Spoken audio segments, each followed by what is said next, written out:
अब हम एक्सरसाइज 7.2 का क्वेश्चन नंबर 4 है उसको सॉल्व करने वाले हैं। तो क्वेश्चन नंबर 4 हमसे क्या कह रहा है कि बिंदु हो -3, 10 और बिंदु 6, -8 को जोड़ने वाले रेखाखंड को बिंदु -1, 6 किस अनुपात में विभाजित करता है।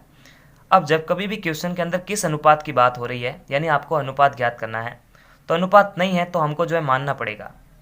क्या मानते हैं कि अनुपात 1, तो आपको मानना है कि माना कि बिंदु, इसको ए मान लेते हैं या फिर पी मान लेते हैं, जो ए बी बिंदु को के अनुपात 1 में विभाजित करता है। तो यहाँ पर मान सकते हैं अपन, माना कि बिंदु, यानी ये बिंदु जो है इन दोनों बिंदु को जोड़ने वाले रेखाखंड को विभाजित कर रहा है। तो माना कि बिंदु, इसको पी मानते हैं, -1, 6 ए बी रेखाखंड को के अनुपात 1 में विभाजित करता है। ये वाली लाइन लिखनी है आपको, विभाजित करता है। ठीक है। अब देखो यहाँ पर जो इसको डायग्राम के बेस पर हम समझेंगे ताकि और अच्छी तरह से हमारे को समझ में आए। तो क्या करते हैं, इस पी बिंदु को यहाँ पर रखते हैं, ये पी बिंदु और इसके निर्देशांक कितने हैं, -1, 6। अब क्या करते हैं, इस बिंदु को जो है हम इस तरह से जोड़ते हुए चलते हैं।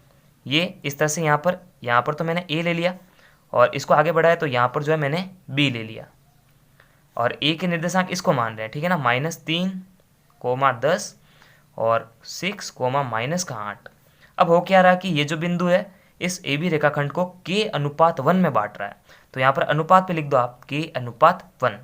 इसका मतलब के का मान निकालना है और ये के क्या है, यहाँ पर m1 है ना। अभी देखो कैसे निकालते हैं। तो यहाँ पर डायरेक्ट लिख सकते हैं अपन, विभाजन सूत्र से तो ये बहुत ही सिंपल है विभाजन सूत्र। तो देखो इसको यहाँ पर एक है ना अपने को अनुपात जैसा लिखना चाहिए। यहाँ पर जैसे AP अनुपात PB जो है के अनुपात 1 के बराबर है, ऐसा लिखना चाहिए। AP अनुपात PB जो है वो के अनुपात 1 के बराबर है। अब यहाँ पर जो है विभाजन के सूत्र लिखना है आपको। विभाजन के सूत्र क्या होता है कि x, y बराबर m1 into x2 plus m2 into x1 बट्टा m1 प्लस m2। उसी प्रकार y के लिए क्या रहेगा, क्योंकि देखो कोमा आ रहा है, ये तो x का मान निकालेगा और ये y का मान निकालेगा। देखना भी कैसे निकलता है, m1 y2 plus m2 y1 बट्टा m1 प्लस m2। ठीक है। अब यहाँ पर देखिए हमारे पास में सारे मान हैं। कैसे देखो कि हमारे पास में x1 है, y1 है, x2 है, y2 है, m1 है, m2 है। और देखो यहाँ पर देखो ये बीच के जो निर्देशांक है वो किसके, इसके निर्देशांक है, यानी x, y भी हमारे पास में दे रखा है।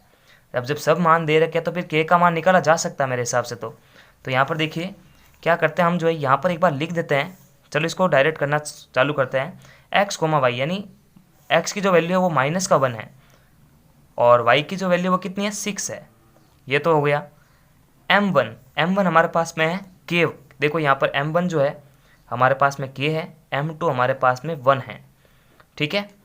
तो यहाँ पर देखो m1 मतलब k इंटू x2। तो देखो x2 हमारे पास में 6 रहेगा क्योंकि ये तो x1 y1 है, ये x2 y2 है। तो x2 हमारे पास में -8 रहेगा प्लस m2 हमारे पास में 1 है इंटू x1 हमारे पास में -3 है। बट्टे के अंदर k+1 हो जाएगा। ठीक है, k+1। अब देखो कोमा आ रहा है तो कोमा लगा दीजिए। m1 हमारे पास में k है और y2 हमारे पास में देखो माइनस का जो है 8 है। ठीक है ना। तो देखो इसको भी एक बार जो है कंफर्म करा देते हैं। देखो यहाँ पर जो हमने थोड़ी सी कैलकुलेशन में मिस्टेक करी है मेरे हिसाब से, ये m1 x2, देखो x2 तो 6 रहेगा ना। ठीक है ना। तो यहाँ पर वापस एक बार थोड़ा सा जो है यहाँ पर खाली -6 लिख रहा हूँ, प्लस का 6 लिख रहा हूँ मैं खाली, क्योंकि जो है कैलकुलेशन करते वक्त थोड़ी सी प्रॉब्लम रह जाती है। ठीक है ना। तो 6 है। ठीक है ना, यानी x2 तो हमारे पास में ये रह रहा है और x1 हमारे पास में -3 है। चलो ठीक है, सब कुछ ठीक चल रहा है। अब m1 इंटू y2, तो देखो y2 हमारे पास में -8 है, अब ये सही रहेगा, प्लस m2 हमारे पास में 1 है इंटू y1, तो y1 हमारे पास में 10 है और k+1। ठीक है ना। तो थोड़ी बहुत गलती हो जाती है, बाकी ये बहुत ही सिंपल है, सारे मान दे रखे हैं, आप कैलकुलेशन कर सकते हैं आराम से। तो यहाँ पर जो है इसको कैलकुलेट करना चालू करो। -1, 6 बराबर 6 इंटू के हो जाएगा 6k, 1 इंटू 3 होगा -3 और k+1। उसी प्रकार के माइनस 8 हो जाएगा माइनस का 8k प्लस 1 × 10 होगा 10 बट्टा k प्लस 1। अब देखो अगर हमारे को k का मान निकालना ना तो संगत अवयवों की तुलना करनी है, यानी x की x के साथ में करो, y की y के साथ में करो, लेकिन हमारे को k का मान निकालना तो आप कोई भी एक संगत अवयव की तुलना कर सकते हैं, चाहे आप x का यूज़ करो या फिर y का यूज़ करो, किसी का भी यूज़ कर सकते हो, तो भी दोनों का k का जो वैल्यू आएगा वो सेम आएगा।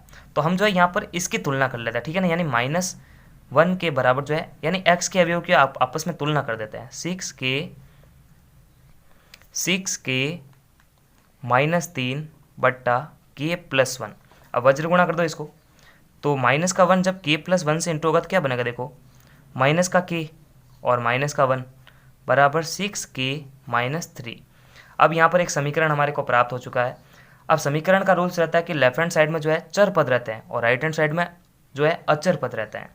तो यहाँ पर देखो ये माइनस का k तो अपनी जगह पे है, ये प्लस का 6k इधर आ जाएगा, तो ये माइनस का होगा क्योंकि उधर प्लस का था, बराबर माइनस का 3 अपनी जगह पे है, ये माइनस का 1 उधर जाके हो जाएगा प्लस का 1। तो देखो इसको हम जो करते हैं इसको कैलकुलेट करते हैं, तो माइनस का k माइनस का 6k बनेगा माइनस का 7k बराबर माइनस का 3 प्लस 1, तो ये बनेगा माइनस का 2।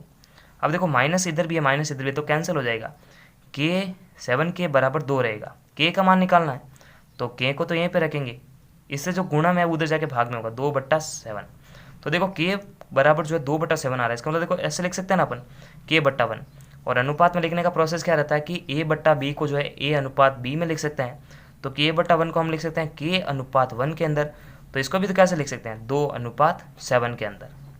तो देखो हमारे को जो है अनुपात पता लग चुके हैं, 2/7 जो है हमारा आंसर है। इसका मतलब जो P बिंदु है इसको 2/7 में बांट रहा है।